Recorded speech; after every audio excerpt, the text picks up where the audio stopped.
and gentlemen, welcome to yet another episode of the CargoRant podcast. Today, I want to talk to you about how to nail your next cargo claim against a shipping line. So many of you who are listening in either by audio or watching the YouTube channel, you may not be a claims expert, and irrespective of the field in which you find yourself, whether you are a fruit exporter or you're dealing in fish or meats or you're shipping dry container, you would find a lot of value in this very short video, which I prepared for you. So the topic for today is how to nail your next cargo claim against a shipping line. Let's kick things off. So let's start with understanding the basics.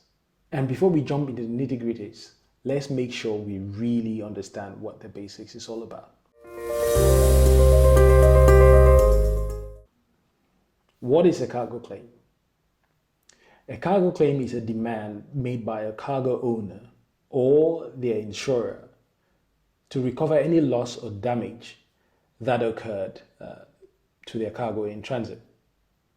And this can happen for a variety of reasons. So it could be as a result of theft, misdelivery, contamination, or even temperature violations if you're dealing with temperature sensitive products. In certain cases, it could even be a delay in delivery of your cargo. Now let's break down the tips on how to successfully file a cargo claim against a shipping line. And here I want to tell you about what I call the 5 C's of cargo claims.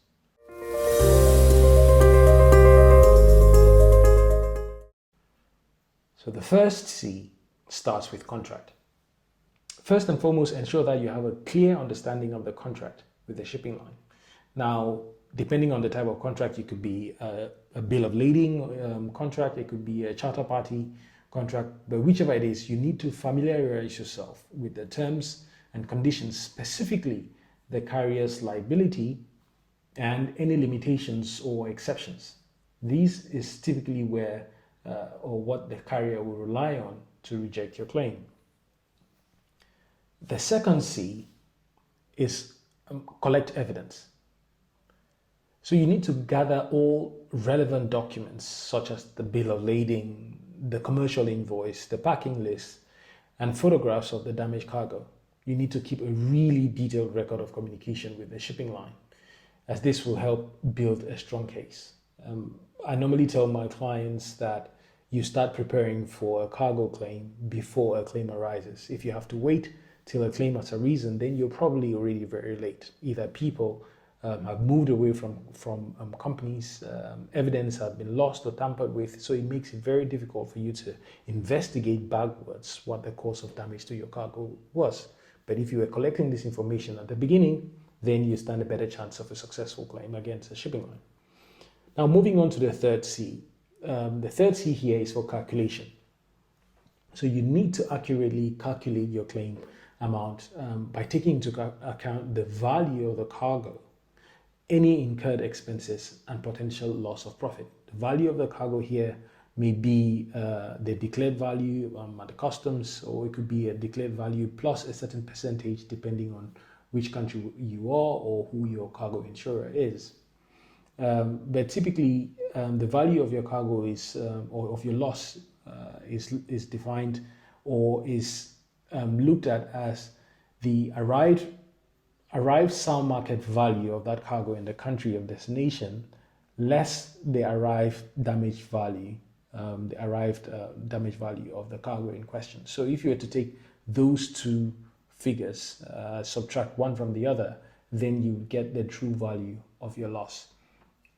However, as I indicated earlier on, it is really important that you keep the supporting documents to prove whether it's a commercial invoice to prove the value of the cargo, or if it is in a foreign country, then you have to look at the sound market value of your particular type of cargo. This could mean going through websites, price comparison websites. It could mean going to online shops and just to see, what the value of the cargo is at that particular point in time or that period of the year. Now, let's move to the fourth C, communication. This is really relevant, very important, because you need to maintain an open and professional communication with the shipping line throughout the process. Now, your communication would typically be by email.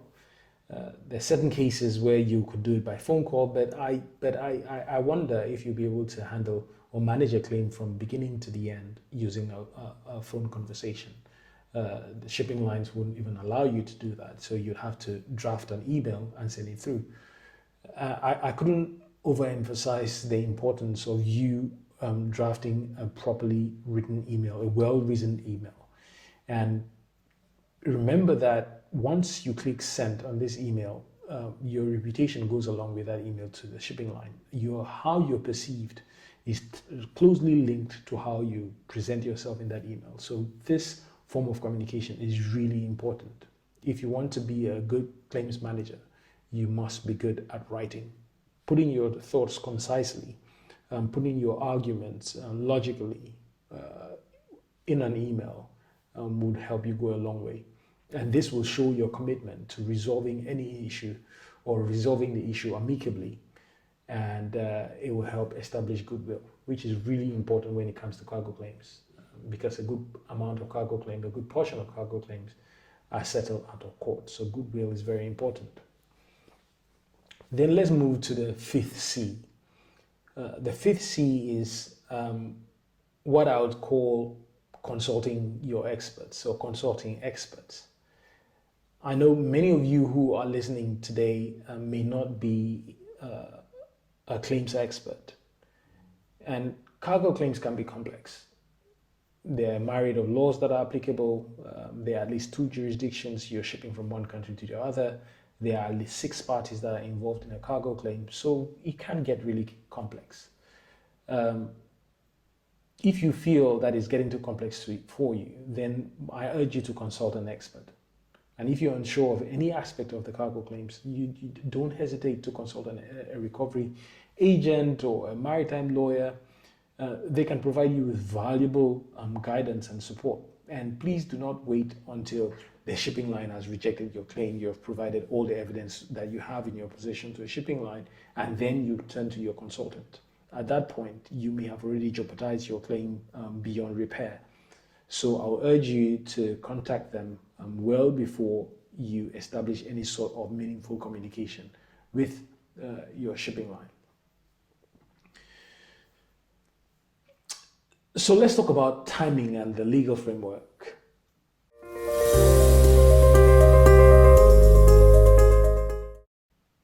When it comes to cargo claims, timing is crucial.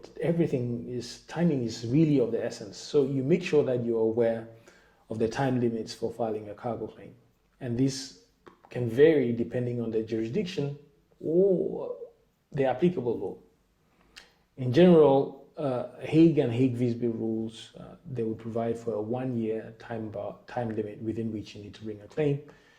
And this would typically be applicable in European countries or in more developed countries where you have cargo carrying companies, if you like. And then the Hamburg rules, or the Rotterdam rules, which is not yet applicable, but the Hamburg rules provides for a 2-year limitation period. Lastly, but certainly not the least, remember that a successful cargo claim often requires a solid understanding of the legal framework governing your case. So say, for example, you're exporting cargo from, call it from Cameroon, where I'm from, to the UK. Now, as an exporter based out of Cameroon, you need to be aware of the laws that are applicable in Cameroon as far as carriage of goods are concerned, but also the laws that are applicable in the UK. The reason why this is important is because sometimes the laws of one country may not be favorable to you, but the laws of another could be favorable to you. In this particular example that I've given you, for example, Cameroon and the UK. In the UK, you have the Hague and Hague-Visby rules that are applicable, so you have a 1-year time bar in the UK within which you need to bring a claim.